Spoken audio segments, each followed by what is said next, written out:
السلام عليكم ورحمة الله تعالى وبركاته. الحمد لله والصلاة والسلام على أشرف المخلوقين وعلى آله وصحبه أجمعين أما بعد.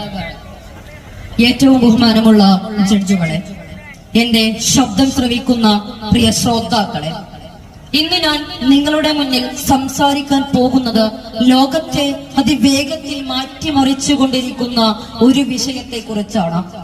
Artificial intelligence അഥവാ കൃത്രിമ ബുദ്ധി. നമ്മൾ ഇന്ന് ജീവിക്കുന്നത് ടെക്നോളജിയുടെ കാലഘട്ടത്താണ്.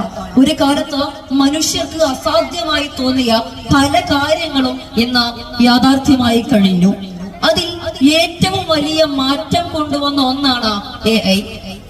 മനുഷ്യനെ പോലെ ചിന്തിക്കാനും പഠിക്കാനും തീരുമാനങ്ങൾ എടുക്കാനും കഴിയുന്ന സാങ്കേതിക അഥവാ കമ്പ്യൂട്ടർ സംവിധാനങ്ങളെയാണ് ആർട്ടിഫിഷ്യൽ ഇന്റലിജൻസ് എന്ന് പറയുന്നത്. നമുക്കറിയാം, നമ്മൾ ഇന്ന് ഉപയോഗിക്കുന്ന മൊബൈൽ ഫോണിലെ വോയിസ് അസിസ്റ്റ് മുതൽ ഗൂഗിൾ മാപ്പ്, അങ്ങനെ നിരവധി ഉദാഹരണങ്ങൾ AIക്കുണ്ട്. സുഹൃത്തുക്കളെ, നമുക്കറിയാം AIയുടെ ഗുണത്തെ കുറിച്ച്. AIയുടെ ഗുണത്തിലേക്ക് കടന്നു നോക്കുകയാണെങ്കിൽ ആശുപത്രികളിലെ രോഗങ്ങൾ വളരെ വേഗത്തിൽ കണ്ടെത്താൻ AI സഹായിക്കുന്നുണ്ട്. മാത്രമല്ല, ഇനി വിദ്യാഭ്യാസ രംഗത്തേക്ക് ഇറങ്ങി വന്നാൽ അവിടെയും AI തന്നെയാണ്. വിദ്യാർത്ഥികൾക്ക് പഠനം വേഗത്തിൽ എളുപ്പമാക്കാൻ AI സഹായിക്കുന്നുണ്ട്. ഓൺലൈൻ ക്ലാസുകൾ, automatic translation, smart learning apps, ഇതെല്ലാം വിദ്യാഭ്യാസ രംഗത്ത് വലിയ മാറ്റങ്ങൾ സൃഷ്ടിച്ചു. നമുക്കറിയാം, ഇനി കൃഷി മേഖലയിലേക്ക് പോയാൽ അവിടെയും AI തന്നെയാണ് വലിയ സംവിധാനങ്ങളുമായി ഇറങ്ങിയിരിക്കുന്നത്. കാലാവസ്ഥ മനസ്സിലാക്കി കർഷകർക്ക് മുന്നറിയിപ്പ് നൽകാനും വിളകളുടെ രോഗങ്ങൾ കണ്ടെത്താനും AI ഉപയോഗിക്കുന്നുണ്ട്. ബാങ്ക് മേഖലയിലും ഓൺലൈൻ തട്ടിപ്പുകൾ കണ്ടെത്താനും AI വലിയ സഹായമാണ്. മാത്രമല്ല, ചിലപ്പോൾ മനുഷ്യർക്ക് അപകടകരമായ ജോലികൾ പോലും ഇന്ന് റോബോട്ടുകൾ ചെയ്യുകയാണ്. നമുക്കറിയാം, ബഹിരാകാശ ഗവേഷണത്തിലും ഫാക്ടറികളിലും ഇന്ന് AIയുടെ പങ്ക് വളരെ വലുതാണ്.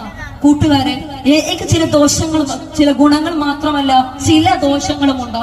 ഏറ്റവും വലിയ പ്രശ്നം സ്വകാര്യതയാണ്. ഇന്ന് നമ്മളുടെ വിവരങ്ങൾ പല ആപ്പുകൾ ശേഖരിക്കുന്നു.